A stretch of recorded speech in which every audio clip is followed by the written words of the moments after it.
Very good evening जी। आप सभी को एक बार फिर से स्वागत है आपका अपनी इंडियन हिस्ट्री की क्लास में। अब तक आपने पढ़ा था बौद्ध धर्म के बारे में कि गौतम बुद्ध के जन्म, वैवाहिक जीवन और किस प्रकार जो उनको कठोर तपस्या के बाद जो सत्य की प्राप्ति हुई थी।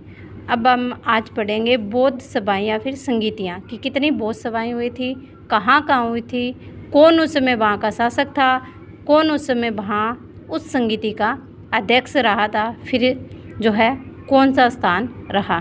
चलिए फिर प्रथम बौद्ध संगीति के बारे में पढ़ते हैं। प्रथम बौद्ध संगीति समय रहा जी इसका 483 ईसा पूर्व, जो कि गौतम बुद्ध के निर्वाण के तुरंत बाद हो गई थी। इसका स्थान रहा था सप्तपर्णी गुफा और इस समय शासक थे अजातशत्रु और अध्यक्ष थे महाकश्यप। और जो पहली बौद्ध संगीति में एक बात जो मुख्य रूप से मानी जाती है वो है कि सुत्त पिटक व भिन्न पिटक की रचना भी प्रथम बौद्ध संगीति में ही हुई थी। सुत्त पिटक किसका प्रभाव माना जाता है? आनंद, जो कि सर्वाधिक प्रिय शिष्य थे गौतम बुद्ध के, और उपाली जो कि गौतम बुद्ध के प्रधान शिष्य थे।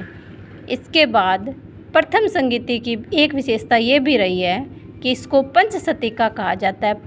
पाँच शतिका मतलब 100। जैसे कि एक शताब्दी को हम कितने का समय मानते हैं? 100 सालों का समय मानते हैं।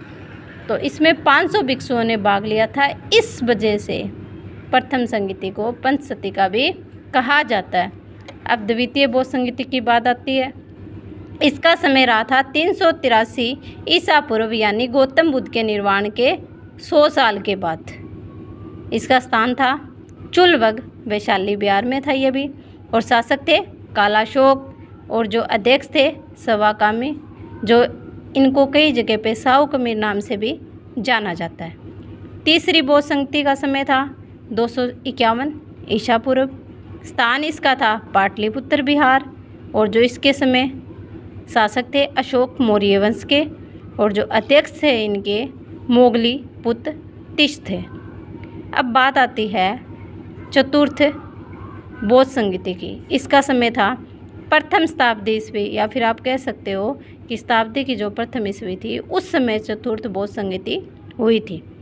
इसका स्थल रहा था कुंडलवन, जो कि कश्मीर में है, और शासक थे कनिष्क, और अध्यक्ष थे वसुमित्र, और उपाध्यक्ष ये एक ऐसी बौद्ध संगीति थी जिसमें कि उपाध्यक्ष भी रहे थे, वो थे अश्वघोष।